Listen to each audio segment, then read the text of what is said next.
Et bienvenue donc à ceux qui viennent de nous rejoindre pour l'édition de l'emploi. C'est une belle aventure économique, écologique et humaine qui a vu le jour en mai dernier à Ailly-sur-Moselle. L'Ayotte est un point de vente géré par un collectif d'agriculteurs qui commercialisent leurs produits du terroir. Une initiative qui a créé des emplois locaux. Pour en parler, nous recevons François Malassé qui est président de l'Ayotte. Bonjour, merci d'être avec nous. Alors tout d'abord, quand et comment est née cette idée ?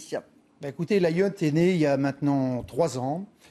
L'idée première revient à Madame le maire d'Ailly-sur-Moselle qui souhaitait, pour ses concitoyens, ouvrir un magasin de proximité.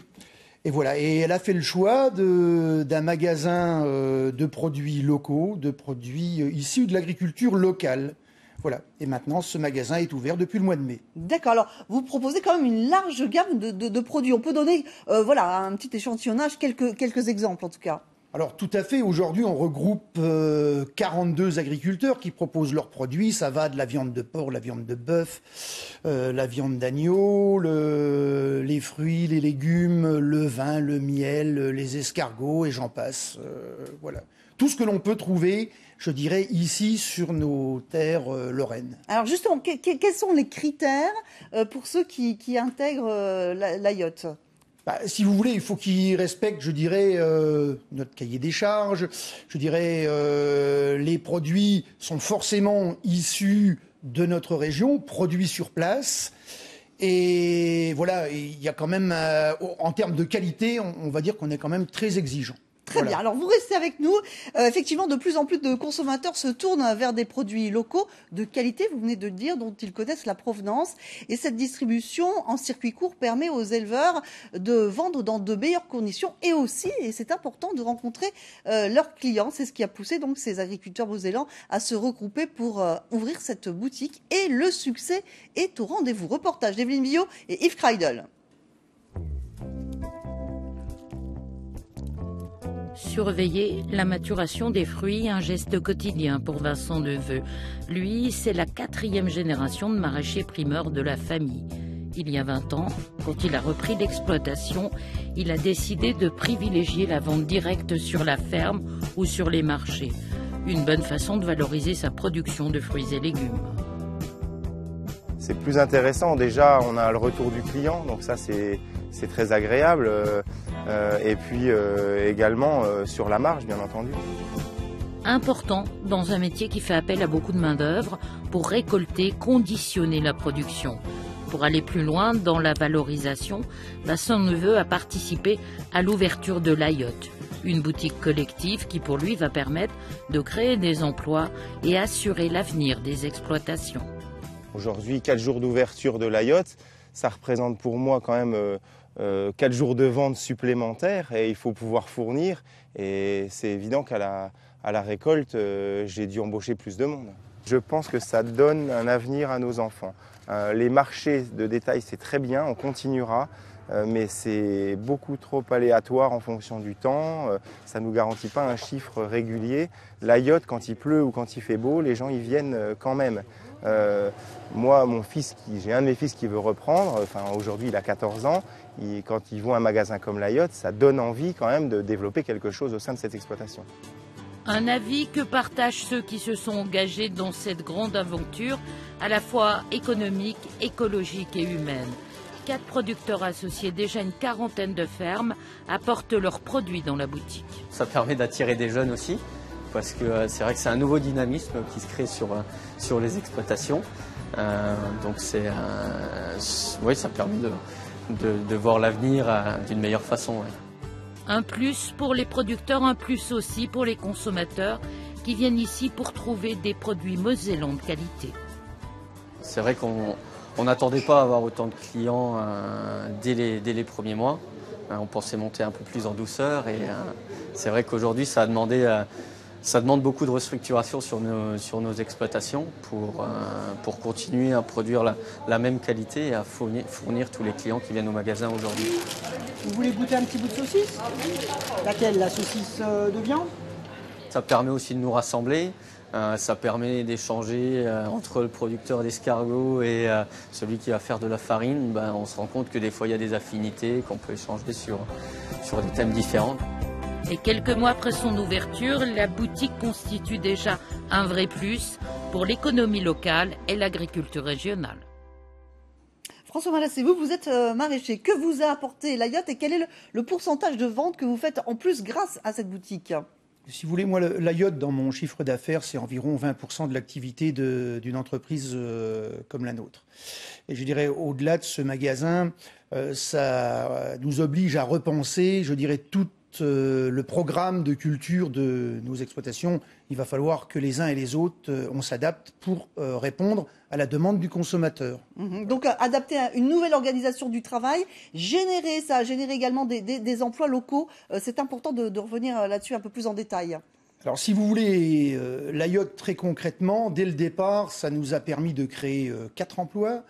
Il a vite fallu revoir notre copie et 2 emplois viennent d'être créés tout récemment, ce qui porte déjà à 6 le nombre d'employés du magasin. À cela doit s'ajouter le ou les 2 agriculteurs de permanence, parce qu'un magasin comme la yacht, aujourd'hui, ne peut fonctionner à moins de 8 personnes pour la vente, pour l'administratif. Voilà, ça, on va dire que c'est les emplois directs. Oui. Et après, il y a les emplois indirects, ce sont les emplois nécessaires pour produire, je dirais, et alimenter le magasin.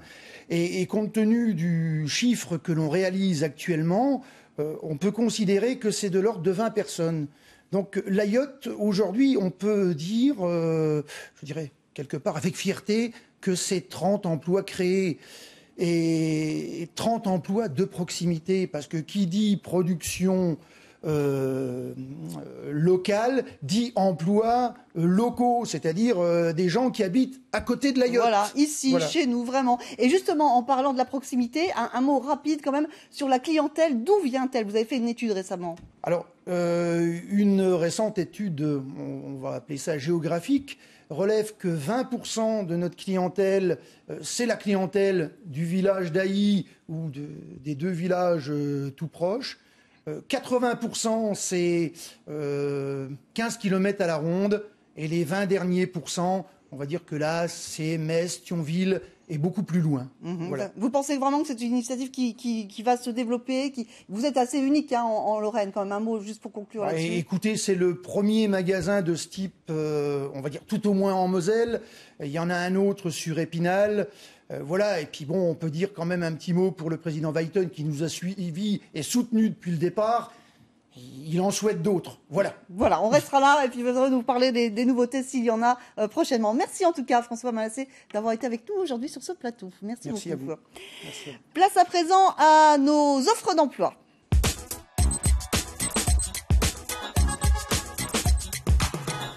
Et pour cela, on retrouve Claire Théobald de l'agence de travail temporaire ADECO de Metz qui est avec nous par téléphone. Bonjour Claire, vous avez tout d'abord un poste de magasinier cariste à nous proposer. Oui, tout à fait. Donc c'est sur le secteur de Henry pour travailler donc dans un entrepôt de stockage pour réceptionner la marchandise, chargement, déchargement de camions, avec des personnes qui sont titulaires des CACES 135 et qui justifient d'une expérience dans le domaine de la logistique sur des postes similaires, des missions à pourvoir très régulièrement. Donc on est preneur de toute candidature. Très bien. Et puis il y a un autre poste d'employé de restauration, donc tout autre domaine, oui. Claire.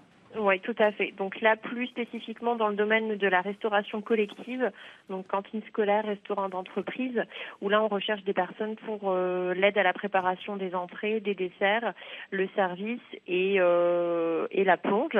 Donc là également, des personnes qui ont déjà travaillé dans le domaine de la collectivité, des missions qui interviennent très régulièrement au sein de notre agence.